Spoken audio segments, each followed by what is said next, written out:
बिस्मिल्लाहिर्रहमानिर्रहीम। Class number 61 में तव्हां सभिनी खे भलीकार। हिन वीडियो लेक्चर के अंदर असीं सेट के फर्दर डिस्कस करण वारा आहियूं। हिन जे अंदर असां कुछ सैम्पल्स पढ़ंदासीं जेके सेट के अंदर इस्तेमाल थींदियूं आहिनि। जीअं त असां गुज़िरियल वीडियो के अंदर असां नंढो इंट्रो पढ़ियोसीं सेट के मुतालिक़। सो हाणे असां उनखे फर्दर पढ़ूं था। अचो त स्टार्ट कयूं था पंहिंजे क्लास खे। मां तव्हांजे साम्हूं सेट लिखियो आहे ए, जंहिंमें मां तव्हांखे पहिरीं ॿुधायमि त असां नोटेशन ठाहींदा आहियूं कंहिं बि वॾे अखर सां। बराबर जी निशानी ॾेई करे ब्रैकेट जे अंदरि एलिमेंट या मेंबर बंदि कंदा आहियूं। हाणे ॾिसो असांखे नाला अचनि था छो त असां गुज़िरियल में पढ़ी आयासीं ऐं सेपरेशन असां कामा सां ॾिनी आहे, इहो बि असां पढ़ी आयासीं। हाणे असां हिकिड़ी निशानी पढ़ूं था। उहा निशानी पढ़ण खां अॻु में हिकिड़ो जुमिलो सम्झूं था। मां थो लिखां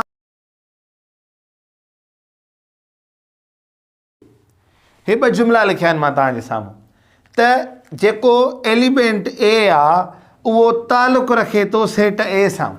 इज़ इट ट्रू? यस। छो त ख़बर आहे त सेट ए जे अंदरि हिकिड़ो एलिमेंट आहे जेको ए आहे। ॿियो मां जुमिलो लिखियो आहे F does not belong to set ए।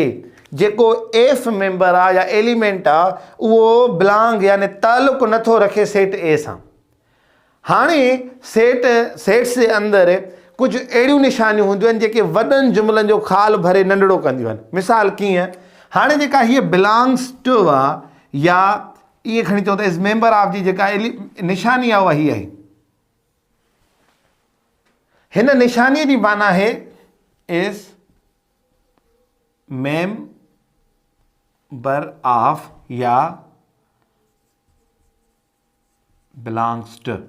मिसाल कोई बि हिकिड़ो अंक खणूं था, यानी ॾिसो ही सॼो जुमिलो हिन जे अंदरि आहे। कीअं, मां लिखंदुमि ए इज़ मेंबर ऑफ ए। हे त खणी ख़ुशकिस्मती चवां या कीअं त बहरहाल मां ए ई खईं आहे, पर जिते मां ईअं थो खणा बी इज़ मेंबर ऑफ ए। छा थी वियो हिन जो मतिलबु त बी बिलोंग्स टू ए। यानी हे सॼो जुमिलो मां न लिखियो, उन जी जॻह ते हिकिड़ी निशानी ॾिनी ऐं तव्हां जेके नोट्स ठाहियो था न उन नोट्स जे अंदरि हिन निशानी जा नाला लिखंदा वञिजो।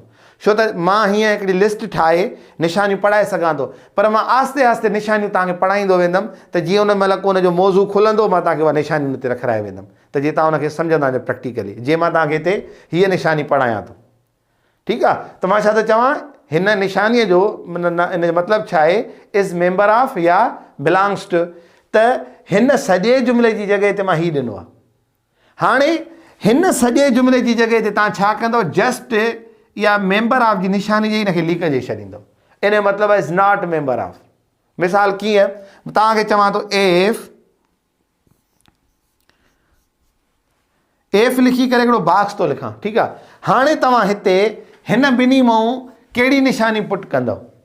तव्हां कंदव त इज़ नॉट मेंबर ऑफ। छो त तव्हां ॾिसो था त जेको सेट ए मिलियो आहे उन में अहिड़ो को मेंबर ई कोन्हे, त असां कहिड़ी शइ ते पुट कंदासीं? हीअ असांखे खोड़ सारा अहिड़ा ब्लैंक्स मिलंदा आहिनि, MCQs मिलंदा आहिनि सेट्स जे अंदरि बुनियादी लेवल ते, त असांखे उहे हिननि में हीअ निशानियूं पुट करणियूं हूंदियूं आहिनि, ठीकु आहे। त तव्हांखे ख़बर पइजी वई त हीअ निशानी असांजो मतिलबु छा आहे, is member of is not member of. जीअं त असां सेट्स जे अंदरि स्टेप बाय स्टेप दाख़िल थींदा था वञूं ऐं असां दाख़िल थियण समेत नंढियूं नंढियूं शयूं पाण सां गॾु खणंदा था वञूं। हाणे मां ॿ लफ़्ज़ तव्हांखे हिते सम्झाइण वारो आहियां त इक्वल ऐं इक्विवेलेंट में छा मुराद आहे।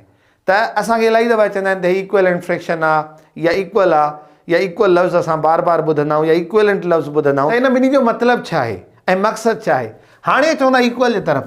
इक्वल जो मतिलबु छा आहे त इक्वल जे अंदरि सेम नंबर्स आर एलिमेंट्स, ठीकु आहे। ऐं सेम या ईअं खणी लिखां त विथ सेम क्वांटिटी, इनखे असां इक्वल चवंदा आहियूं। मिसाल कीअं, अगरि मां खणां थो सेट ए, उन जे अंदरि एलिमेंट रखां थो 1 2 3 ऐं मां सेट डी खणां थो, उन जे अंदरि बि एलिमेंट रखां थो 3 2 1, त मां चवंदुमि त हे ॿई set A is equal to D. यानी ॾिसो असां हिते छा पढ़ियोसीं, हिकु त इक्वल पढ़ियोसीं ऐं इक्वल जी निशानी बि असांखे ख़बर आहे। इन जो मतिलबु छा आहे, जेके इक्वेशन में पढ़ियोसीं त इहे बराबरि आहिनि।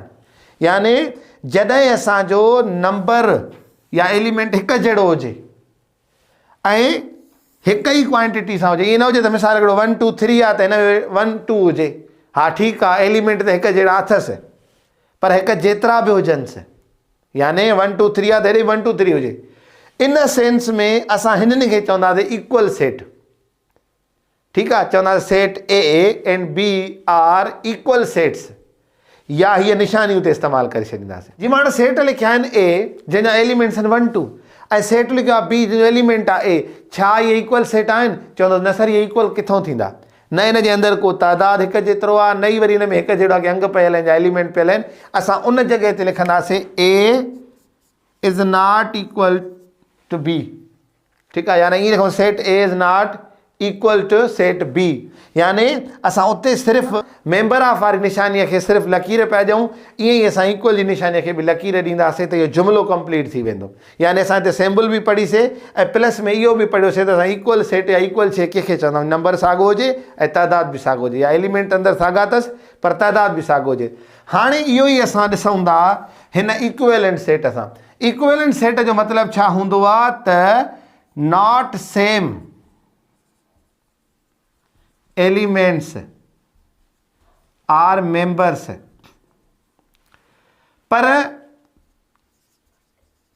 सेम क्वांटिटी हुजे। कीअं? ॾिसो, अगरि मां सेट ए खणा थो ऐं मां तव्हांखे लिखां थो त हिते आहे ए बी सी, ऐं सेट बी खणा थो जंहिंमें एलिमेंट थो खणा 1 2 3। हाणे ॾिसो हिन जे अंदरि इहे साॻा त कोन्हनि, यानी हिन में ए बी सी आहे, हिन में 1 2 3 आहे, 1 2 3 आहे, पर ॾिसो त हिकु जेतिरा आहिनि। जॾहिं हिकु जेतिरा हूंदा त दीज़ आर इक्विवेलेंट सेट्स, यानी हिकु जेतिरे तादाद में आहिनि, न की इक्वल आहिनि। यानी इक्वल कहिड़ो थियो त नंबर बि साॻा त तादाद बि साॻियो, पर इक्विवेलेंट सेट छा खे चवंदा आहियूं? जंहिंजे अंदरि सिर्फ़ु ऐं सिर्फ़ु तादाद साॻियो हुजे। ऐं इक्विवेलेंट जी निशानी कहिड़ी आहे? जीअं असां सिंधीअ में मंद ॾींदा आहियूं असां, यानी असां लिखंदासीं ए बी। हाणे हिते ॾिनोसीं त हिन जो मतिलबु आहे त A and B are equivalent sets. हाणे वरी इन खे ई हीअं लकीर ॾींदासीं त हिन जो मतिलबु छा थियो? इक्विवेलेंट न आहिनि। इक्विवेलेंट न आहिनि मां मुराद कीअं? अगरि हिते मां सिर्फ़ु सी कटे छॾियां त बसि इक्विवेलेंट न आहिनि। ठीकु आहे, माना हिन में 2 मेंबर आहिनि, हिन में 3 आहिनि, इक्वल त आहिनि ई कोन, पर इक्विवेलेंट बि न आहिनि। सो उमेदु आहे त इक्विवेलेंट सेट तव्हांखे सम्झ में अची विया हूंदा ऐं इक्वल सेट इहे छा हूंदा। हीअ 6 सैम्पल्स पढ़ी विया आहियूं असां। हाणे मां तव्हांखे हिकिड़ी ॿी सैम्पल पढ़ाइणु वञा पियो जंहिंखे असां चवंदा आहियूं नल सेट। हाणे नल सेट या एम्प्टी सेट, छा थो चवां? नल सेट या एम्प्टी सेट। हाणे ख़ाली सेट कीअं हूंदो आहे? मां तव्हांखे चवां थो 5 उॾरंदड़ मींहनि जो सेट, यानी इन जो को तुक ई नथो ठहे त हाणे इहे मींहूं कीअं उॾरंदियूं, यानी इहो सेट ई कोन्हे को।